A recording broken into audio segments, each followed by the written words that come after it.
Hello,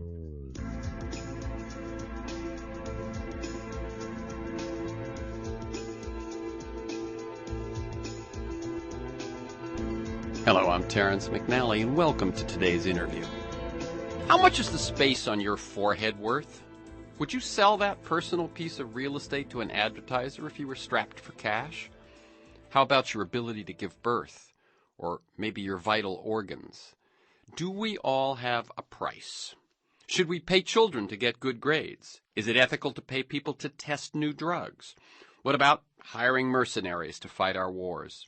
Outsourcing inmates, for-profit prisons, auctioning admission to elite universities, or selling citizenships to immigrants able to pay? Popular Harvard professor Michael Sandel notes that in recent decades, market values have taken over almost every aspect of life: medicine, education, government, law, art, sports, even family life and personal relations. He argues we've drifted from having a market economy to being a market society.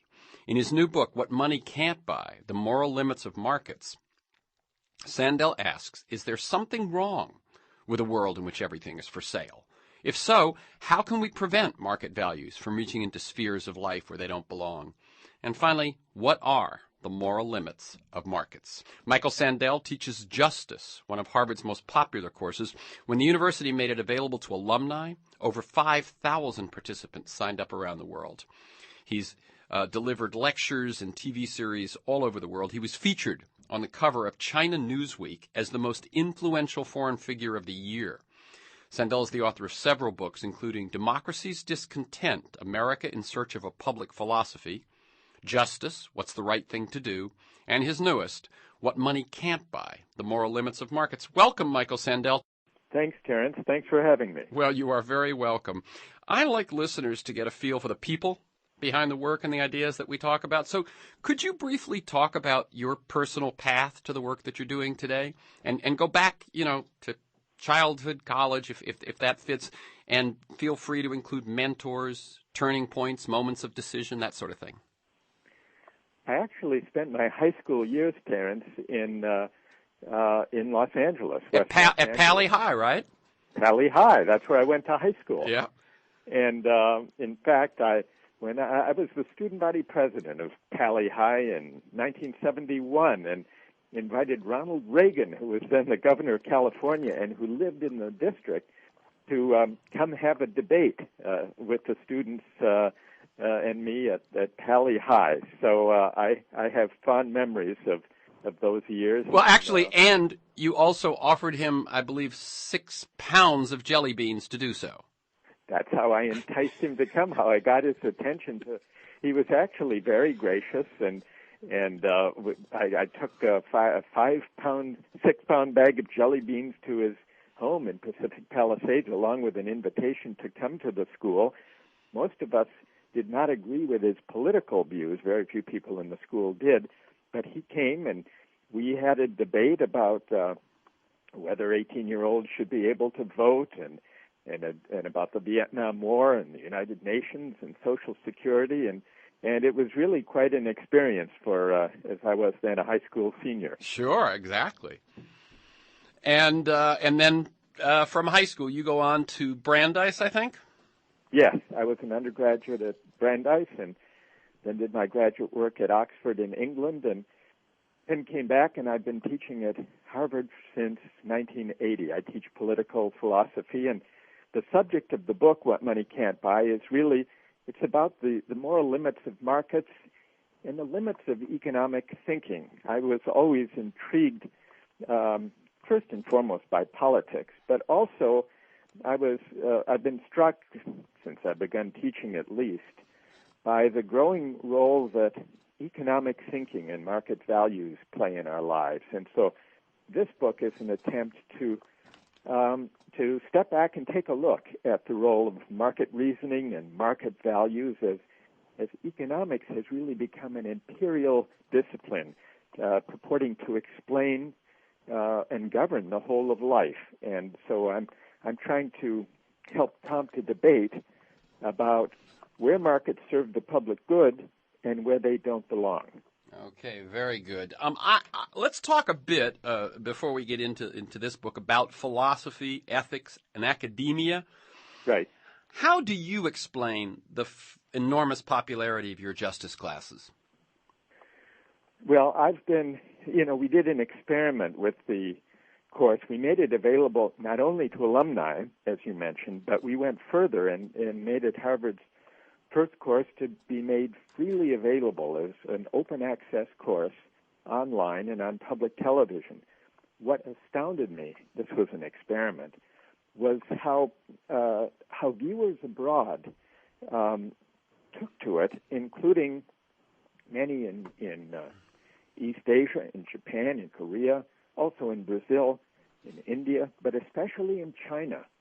And what I find is that there's an enormous hunger in the U.S., but especially in some of the societies around the world, an enormous hunger to engage in serious public debate about big questions to do with values, justice, the meaning of citizenship, and the common good.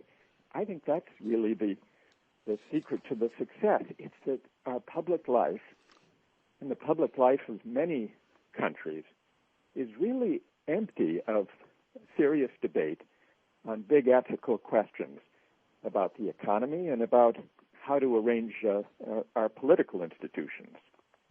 Yeah, we will return, I intend, towards the end of the hour to talk about public debate, because it's interesting, as you're saying at the top of this interview, that the paucity of it, the weakness of it, is what creates the popularity of your course, and yet to some extent the solution that you offer for these questions, or at least the path forward for the questions that you raise in the book, is vigorous public debate. So we'll talk about that again at the end.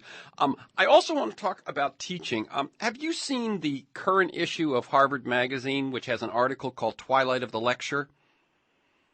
I've not seen it, but I'm aware of the discussion about whether the lecture is an obsolescent way of delivering learning. So let me set it up, because I happened to see it this week, and I thought this was so apropos, given I've watched on the Harvard website, there is a video, about a half-an-hour video, introducing people to the Justice course, and the way it does it is by showing your interaction with the students.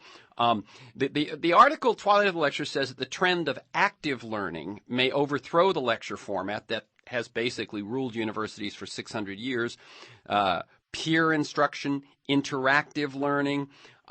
What's interesting about this is that they've done a lot of testing, and those sorts of learning where the attendees, the students, interact a lot more with each other and with the professor and with the teacher, seems to result in much better understanding and retention. Now, do you consider what you do using those methods is the first half of the question. The second part is, what do you see happening in this realm on college campuses? I think that the opportunity for students to interact, to be active participants in learning, is enormously important. And I suppose that's the second answer to the question you asked me about why the popularity of the course. Actually, listeners to this program can go online and see the entire course, which we made available, including the student interaction. It's on justiceharvard.org. It's entirely free. It's free open access. And as you mentioned, the course, it is a kind of lecture I give, but not a standard lecture where I stand up at the podium and talk at the students for an hour or less. I throw out questions, challenges, ethical dilemmas to the students. They respond, even in this big lecture hall, they respond to me. They argue with one another respectfully, but they argue, they participate, they engage. And so we really work together at thinking through some of the hard ethical questions that confront us in public life. And that's been a big part of the success of it. Students love to be involved in their own learning, and since the Justice course is about civic questions and ethical dilemmas, it lends itself to discussion, deliberation, argument, back and forth among the students and between the students and me. I also think this is part of what young people in China and elsewhere find so energizing. I think they're somewhat shocked, but also exhilarated by the sight of a professor being responded to and argued with in the lecture hall. It's not something that they've encountered in their educational experience. This is true in many of the countries where this has become very popular, where the online lecture series became popular. So I think that's a big part of it, too. They get to see the Harvard students arguing with famous philosophers, arguing with John Stuart Mill and Aristotle and Immanuel Kant, and also arguing with me, their professor. And I think there's something exhilarating in that interaction, that prospect of open argument and debate. Yeah. One of the things that's mentioned in that article is, I believe it's Professor Mazur in physics. Quite a different thing, in terms of, you get to talk about, these dilemmas, and you always start from the dilemma in daily life and then kind of work backwards to the classical philosophers. But he found that if he has students who think they understand the physics problem, pair up and try to convince each other of their solutions, that the correct solution almost always wins, and that both of them end up learning more and retaining more than if they if he just tells them and demonstrates, no matter what a wonderful lecturer he is. And I think this is a really interesting thing. I'll share with you, Professor Sandel. I do public speaking and training of nonprofits and foundations on communications. And a colleague of mine and I did a survey, and we asked 2,500 folks who work at nonprofits and foundations what they most wanted in presentations, which lectures and classes are, and what they least wanted. And the least is people who read their PowerPoints. That's pretty obvious. But the most was interaction. And so it's both people get it in their gut, and now tests are bearing it out. Let me now ask you about a very specific experience I had. I'm a few years older than you, and was actually at Harvard from 65 to 69. And one semester, I think my senior year, I took both John Rawls' course on ethics and Lawrence Kohlberg's course on moral development, which was really an interesting thing to put together. But for my final paper in Rawls' course, I challenged the notion that individuals in the real world engage in the sort of rational decision-making that was emphasized in his course on ethics. And I was teaching secondary school at the time, and I discussed with my students, as well as with some of my friends, and remember this is 1969, how they actually made decisions. And what I wrote about was that it seemed to me that ethics, as he presented it, all but ignored emotion and impulse and those sorts of things that human beings all felt was a crucial part of their actual decision-making. I took the course pass-fail, and I passed, but I'll never forget the comment that he wrote. John Rawls wrote on my paper, "You may be asking too much of the field of ethics," in quotes. Yeah. Your thoughts about that? Well, first, I have great respect for John Rawls, who has had an enormous impact for the good, I think, on political philosophy. I do disagree with his way of thinking about justice. He said, and it's a very novel and important contribution, he says the way to think about justice is to try to think about those principles we would agree to govern our collective lives if we agreed behind what he calls a veil of ignorance. If we set aside temporarily everything particular about us, our race, our ethnicity, our class, our gender, our religious views, our moral convictions, and simply try to arrive at principles of justice without reference to those, as he sees them, contingencies.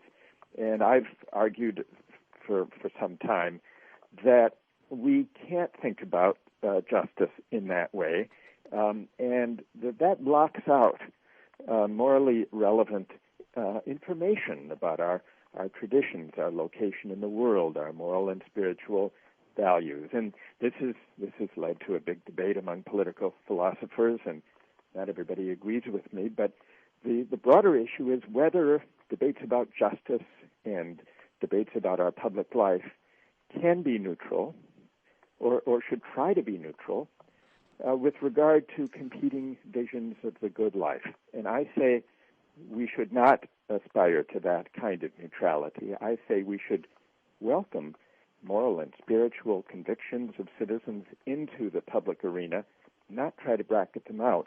But as I say, this is a controversial question in political philosophy, and it sounds like you were onto it quite early. Yeah, I mean, and that, but can you go just one step more with what he said, that I was asking too much of the field of ethics, that it include those sorts of things? Is that basically that what you're saying in your answer just then, Professor Sandel, is that he was true to his definition, and that once I brought in things like emotions and their social experiences and so on, and as I say, sort of what I might have been calling instinctual impulses and those sorts of things, that's all what he wants to eliminate behind that veil of ignorance. Yes, I think what he probably meant when he said we're asking too much is, I think, two things. First, I think he believed those considerations are not relevant to questions of justice because they reflect various contingencies of life. And I also think he believed that trying to bring them in would lead to unavoidable conflict and disagreement, and that if we allowed those considerations to enter, we would never agree on principles of justice because we don't agree on those desires and those convictions. And so in a way, this is... I'm sorry, go ahead. No, I think that's what he meant in his kind of comment on your paper. Yeah. So, but my question to you would be, as you view your course on justice, which in some sense is, ethics falls within that, or parallel with that, ethics and justice. Yeah. Yeah. Would you think that your students, in the way that you're approaching it, in the way that they're dealing with it, are able to bring in their emotions, their impulses, their context? Yes, they bring them in, but it's not enough, we find together, simply to assert emotions and impulses and convictions. Part of what we do is to try to reason together about the moral views and the political ideals that flow from people's emotions, impulses, traditions, convictions, and so on, to reason them through, not just to assert them and to say there's nothing more to be said. And that public reasoning, that moral reasoning, I think is really what we need to engage in public deliberation about the things that matter most. And in a roundabout way, this is connected to the new book, because I think by relying so heavily these days on economic reasoning, we are failing to bring to bear in public life our moral and even spiritual convictions, and that this has led us to a kind of unsatisfying, managerial, technocratic public discourse where there's a lot of shouting, not much listening, and very little serious public reflection about how to value the various social goods we prize. Very good. There's a couple of things I'm just going to quote you, actually. You say at the beginning and again at the end of your course on justice that many of the questions you deal with are unanswerable or impossible to answer, but also inescapable, and that we live some version of them every day in our lives. And I think that's a wonderful way to think about it. It's that someone does not leave your course with the answers. They leave, more than anything, I would think, with the experience of wrestling with the questions. Yes. Okay. And you also say, the aim of this course is to awaken the restlessness of reason and to see where it might lead. I'm Terrence McNally. I'm speaking with Michael Sandel about his new book, What Money Can't Buy, The Moral Limits of Markets. You can learn more at justiceharvard.org, and there you can actually get access for free to his entire course, one of the most popular courses at Harvard. I want to jump now to, again, this is a little bit contextual for the new book and not right on its point. But with regard to political theory, about which you've written a lot, you've said of the liberal communitarian debate that there are two versions. The first, those who place more weight on individual rights, and the second, those who place more weight on community. Now, what's your take on that debate? And would you say that is the current debate between left and right in this country, or at least between the Tea Party and Occupy Wall Street?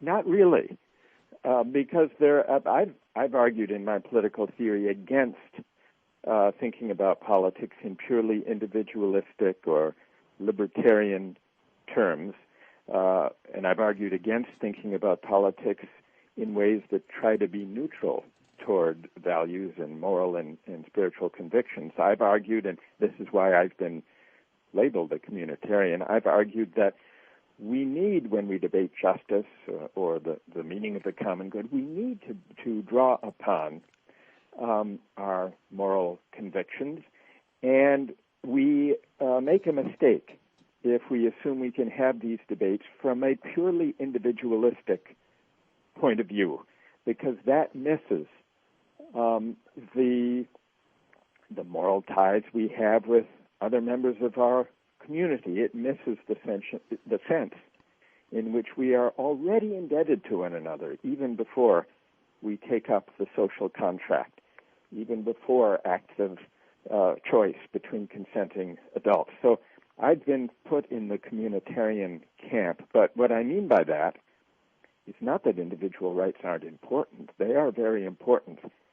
What I mean is we can't identify and justify individual rights from a purely neutral point of view. We have to reason from some conception of the good life, some conception of civic virtue, and that's why I say we have to bring those moral convictions and conceptions of the good life into politics.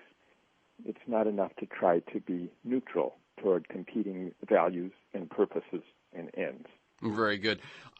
Let's now turn to what money can't buy, the moral limits of markets. And here's a two-sentence thing that you say that I want you I'm going to first give you how someone else responded to it, and then I want you to expand on it. And it's basically this. In a society where, these are your words, in a society where everything is for sale, life is harder for those of modest means. The more money can buy, the more affluence or the lack of it matters. Now, I happen to look up some comments on your work, and a Forbes blogger disagrees. Forbes magazine blogger. He says, having more money, being at the interesting end, as he puts it, of financial inequality, will get you many homes, more expensive food, $1,000 shoes, and so on, but it won't change in any manner your access to the minimum necessary of Maslow's hierarchy of needs. And he says financial inequality is less important now than it was because we've much greater consumption equality. And this is that notion that even a poor person now probably has hygiene, probably has indoor plumbing, probably has a refrigerator, probably has a television, probably has a cell phone. And so he says that consumer equality trumps financial inequality. Your response? Well, my first response is that consumer equality is based on our identity as consumers, and I think that misses what's most important, and part of my concern is that our identity as consumers in recent decades has been crowding out our identity as citizens. And so I'm trying to put citizenship back at the center of public debate, and to question our tendency to think of equality and to think of freedom primarily in terms of our consumer identities. The writer you quote, he may be right or she may be right if the reference is to economic advances over the way things were 100 or 200 years ago. But if we look at the past 3 decades, at the period since, let's say, the 1980s, when Ronald Reagan and Margaret Thatcher brought in a kind of market revolution. They argued that markets, not government, were the primary instruments of the public good. And in many ways, even after they passed from the scene, their successors, Tony Blair, Bill Clinton, they moderated that market fate, but didn't fundamentally challenge it. We really haven't had a debate about that idea. And then after the Cold War, there was a sense that capitalism won, and capitalism was only one thing, and it meant markets and market efficiencies should govern the whole of life. It's really that I'm questioning. And if you look at the growing role of markets since the 80s, markets have reached in to spheres of life, and market values have come to dominate spheres of life well outside consumer goods and material goods. Yeah, what I'm going to do right now, Michael Sandel, is I'm going to ask you to comment on a few of the kinds of examples that you deal with in the book. For instance, the simple notion of jumping the queue, of getting ahead in line without waiting in line as long as others might. That you talk about that in a number of spheres. Could you talk about that? It's a good example, a good window into this. We see it in small spheres at amusement parks. Now, you can buy a more expensive ticket, and you don't have to wait with your family on the long lines for the popular rides.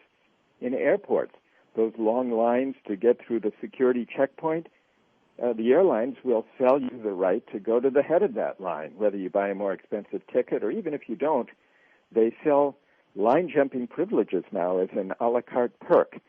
Now, these are small, ordinary, mundane examples of paying to jump the line. But you see the same thing in bigger, more consequential places. In access to health care, the rise, for example, of concierge or boutique physician practices where you can pay extra for same-day appointments and access to the cell phone number of your doctor. You see it in immigration.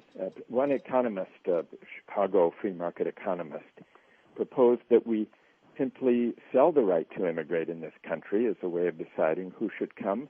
And in a way, we already do that because Congress enacted a law in 1990, I think it was, that said a foreign investor who invests $500,000 and creates 10 American jobs gets a green card for the family, and it can come and live in the United States. So in many ways, over the past 3 decades, we essentially have allowed in many spheres of life, large and small, we've allowed those who can afford it to pay to jump to the head of the line.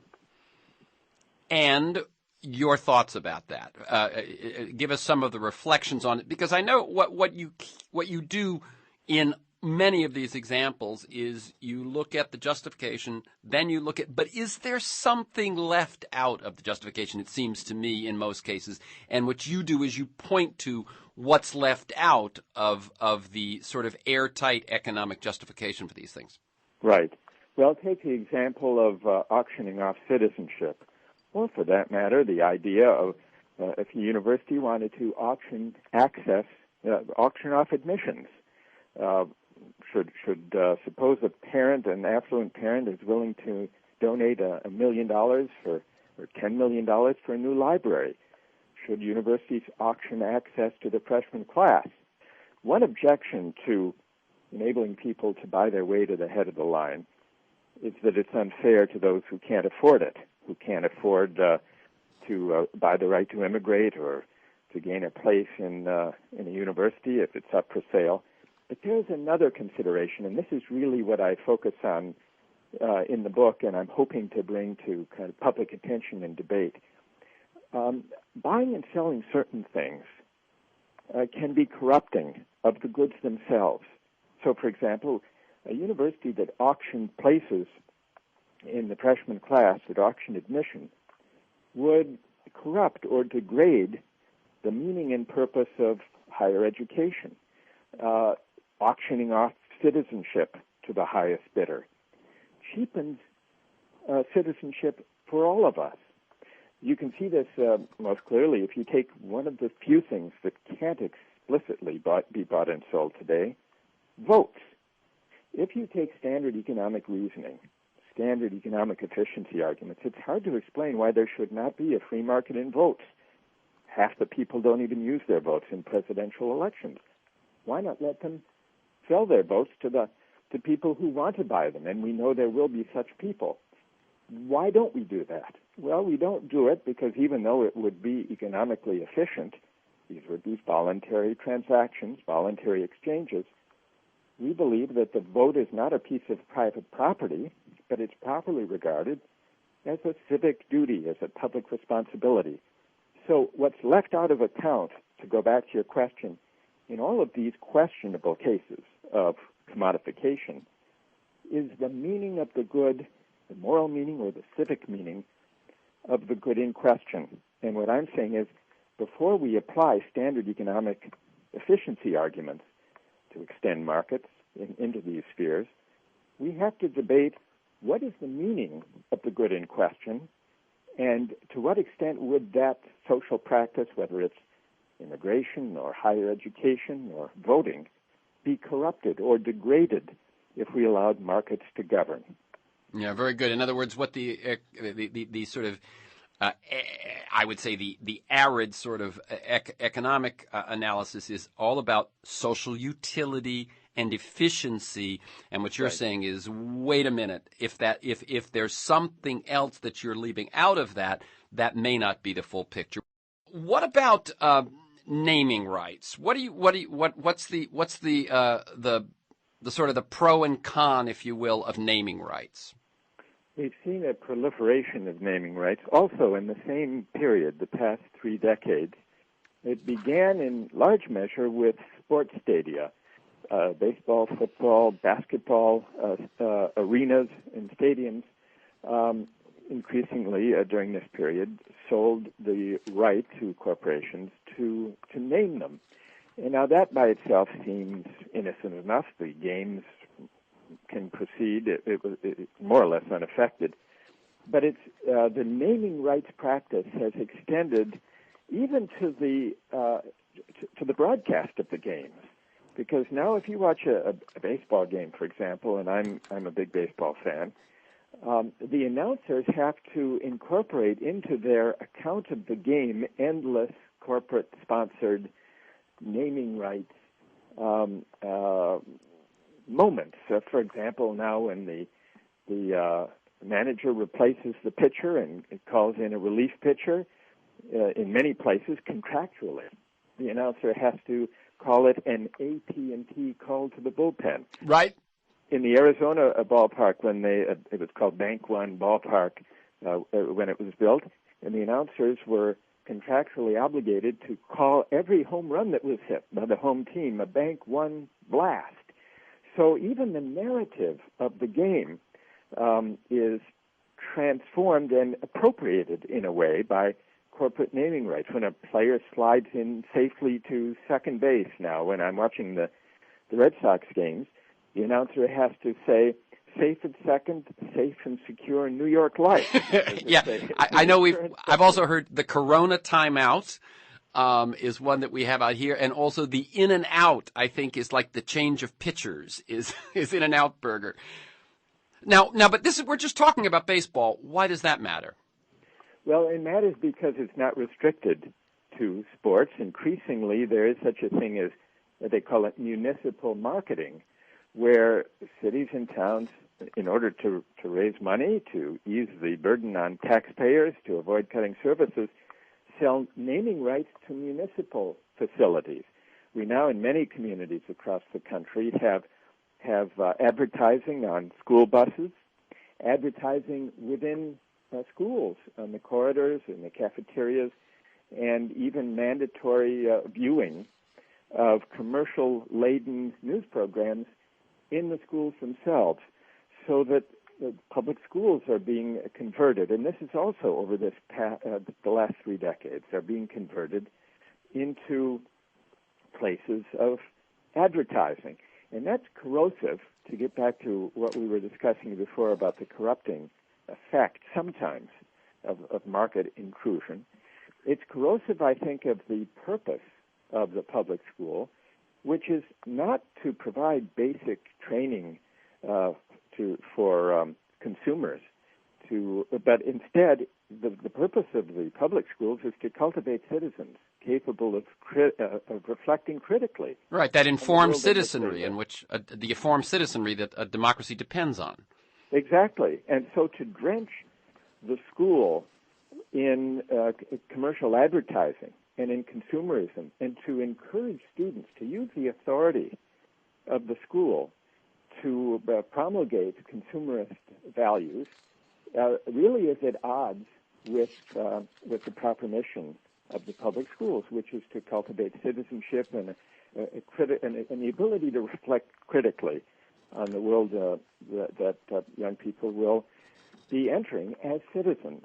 So we also see corporate naming rights in some communities on police cars, and just in Baltimore where they're debating whether to put corporate ads on the fire trucks of the city of Baltimore.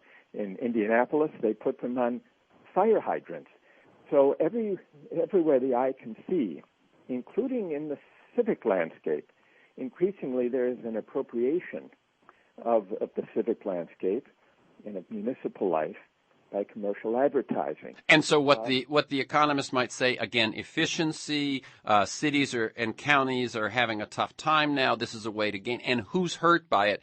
And what you say is that, again, leaves out the question of what a city is and what the commons that we share is. Exactly. Yes. In any one instance, it could be argued that, look, it raises money for the city or town. It doesn't hurt anyone, certainly not directly. People can avert their eyes if they like. You could make this argument. But taken as a whole, the accumulated effect of extending naming rights to every nook and cranny of municipal space and of civic life is to appropriate the commons and in a way to privatize it. So commercialism writ large in this way corrodes commonality, the sense that we are all in this together and that public spaces are shared spaces accessible to everyone, and it parcels them out and turns them into billboards. And this, I think, corrupts shared civic spaces, which are important to public life. I don't think we're going to have a chance to talk about it, but I will say that it seems to me, as I certainly agree with you, that this has all grown enormously over the past 30 years. I think, as you point out, there were 3 stadiums that were named, and now there are in America like 200 or something. But right. but on the other side, and again, I don't know that we'll have time to talk. There is a movement toward the commons, toward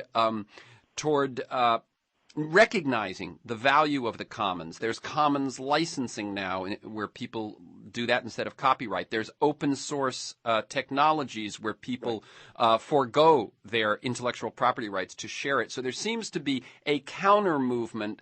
And observe on that briefly, if you will. Well, I agree, and I think this is a welcome development. And the free open access experiment we did with the justice course I teach was one experiment exactly in that direction, simply to make it free and open to anyone, anywhere in the world who wanted to see it or to take the course. And the fact that people are doing this in various areas of intellectual property is a good thing. And I think it's a reaction against the encroachment that people feel and see of commercial values and corporate naming all around us. So I think it's a very encouraging counter trend. What I found fascinating and encouraging also was that, in fact, some of these things don't even work on economic grounds. In other words, the incentives don't produce the effects that people expect. Could you talk about the Israeli studies on daycare pickups, charitable fundraising, and the Swiss nuclear siting issue? Right. Standard economic reasoning says if you put a price on something, people will consume less of it, and vice versa. That's the standard economic account. But that's not always the case. In Israel, there were daycare centers where they had the familiar problem that parents came late, some did, to pick up their kids, and the teacher had to wait till the late arriving parents came. So with the help of some economists, they established a fine for late arriving parents, and what happened, paradoxically, is the number of late arrivals increased rather than decreased. This is a paradox from the standpoint of standard economic reasoning, but if you believe that money and markets and cash incentives or fees change attitudes, change norms, then it's not so surprising. What happened was, before late arriving parents felt guilty. They were imposing on the teachers. Now, they figured they were just paying for a service. It was like a babysitting service. Right. So they could arrive later. And so the monetary fine, they treated as a fee, and it crowded out their sense of responsibility. And we see this in other cases. You mentioned another one that I have in the book, which is the Swiss nuclear waste site, where in Switzerland they had to locate nuclear waste sites somewhere. They asked citizens of the town, would you accept it here? Now, no one likes it in their backyard, but 51% said yes. Then they asked them, suppose the government pays each citizen up to $8,000 a year in compensation, then would you accept it? You'd think that the acceptance rate would go up on standard economic reasoning. But it dropped by half, from 51 to 25%. That's significant. It drops by half. So I thought it was I was willing to do it. Now you're giving me 8,000, and yet 1 out of every 4 surveyed has changed their mind against it.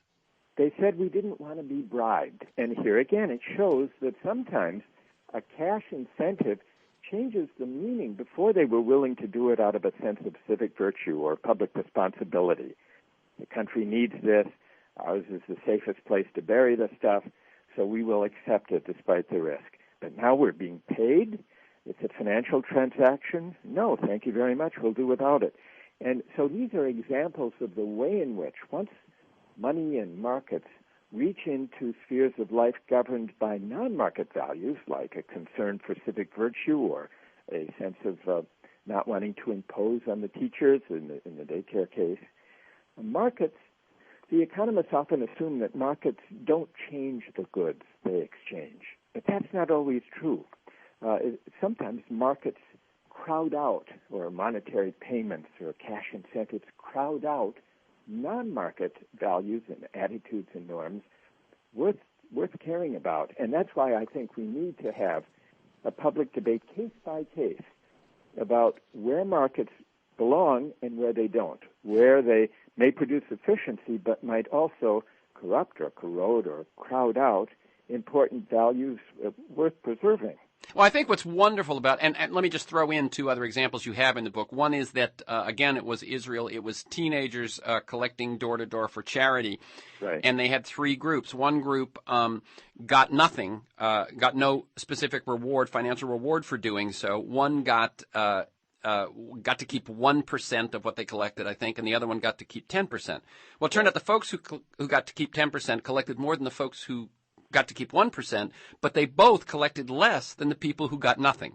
And so, again, it's your thing of the ones who were doing it out of the feeling of charity, actually worked harder, went at it longer, and so on. Now what? And the one other one was AARP asked lawyers if they would do some work for senior citizens for $30 an hour, and they said no. And they said, would you do it for free? And they said yes. And so that tradition of pro bono service speaks to a charitable giving back to society. Now, what I like about these cases is once you've shown that that there is a corrupting influence, that these things don't go by the equations the economists would say, then it seems to me you've said, so now all those other things you thought were where the market was neutral, they're worth examining, because these cases clearly point out that your assumption is flawed.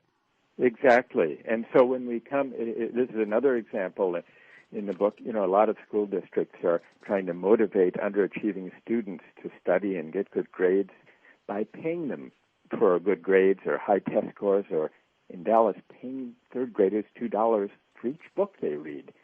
There's a big debate about cash incentives to students, but the worry is, just as you summarize these examples, Terence, the worry is that even if it worked, and by the way, the results have been very mixed, is there the risk that we would be driving out, failing to teach the real message which is we want students to learn to read and study for the love of learning, not for the sake of a check. Right. I'm speaking with Michael Sandel about his book, What Money Can't Buy, The Moral Limits of Markets, and you can learn a lot more about his work and actually take his course on justice for free at justiceharvard.org. We've got just a few more minutes. Let's talk about, as I said at the top, you bemoan the sort of the degradation, the weakness of public debate, and attribute some of it, at least some of it, to this notion that markets control everything, and or that we can think about everything as markets. And let me just you have a couple of quotes. I know you've got one from Larry Summers, in which what is it he says? He says basically Kenneth Arrow and Larry Summers both sort of say we have only so much altruism in us. Economists like me think of altruism as a valuable and rare good that needs conserving. That's a contestable notion, I believe. There are those that would say, I think the positive psychology field that studied around the country but centered at Penn basically has found that generosity breeds more generosity versus the other way around. But let's talk about your solution, kind of, or at least what you say is necessary, is more of a public debate about this thing that has happened, as you say, kind of without anyone, without us announcing it was a campaign we were going to do, that economics was going to now move into spheres of that it never was into before, and that as you say, are we a market economy or a market society? But it's that weak public debate that has allowed us to happen, and yet you say the solution, or at least what's necessary, is more public debate. How is that going to happen? Well, it's not easy. I should concede that at the outset. But take one more shift that's gone largely unnoticed and undebated. In Iraq and Afghanistan, there were more private military contractors than there were U.S. military troops. We never had a debate about whether we wanted to outsource war to private companies, but we looked up one day, and it had just happened. So what I'm calling for is a morally invigorated kind of public debate. We have sometimes, I think, an allergy to bringing controversial moral questions into politics, partly because we are afraid that there will be disagreement, we'll never be able to agree, but also because I think we are in the grip of market thinking. And one of the appeals of trying to solve social problems with markets and economic incentives is that markets seem non-judgmental. They seem value neutral. They seem simply to take people's preferences as they come and to try to maximize them or to allocate them efficiently. But I think that's a mistake, and it's wrought all of the questionable uses of markets that we've been discussing, Terence. So what I think we need to do is to have a morally more robust kind of public discourse. We sometimes think of morality and talk of values and virtues in politics as the sole province of cultural conservatives, as when they talk about abortion and when they oppose same-sex marriage. But I think we should try to broaden what it means to bring moral argument into politics and address the big questions about the economy and about the role of markets. Because if we don't, it's not that we will decide these questions neutrally. It's that markets will decide these questions for us, as they have been doing for the past 3 decades. And I go back to a quote of yours at the very top of the show, which is that what happens as markets control them is, in a society where everything is for sale, life is harder for those of modest means. The more money can buy, the more affluence matters. That's the 99 and the 1. You've been so successful. In other words, there you were, you come into a university and your course becomes most popular. You experiment with putting it online. You experiment with taking it to other countries. Very successful. People want debate. They want this. What are your, I'm pressing you just one more time on you. You think deeply about these things. What do you think are some of the ways that we can actually invigorate and resuscitate the public discussion that seems so lacking? Well, I think that ideally the political parties should do this, but they're never going to do it unless we as citizens demand it. And that means there's a role for the media. There's a responsibility that higher education has to equip students with the ability and the desire to reason together in public about hard moral questions.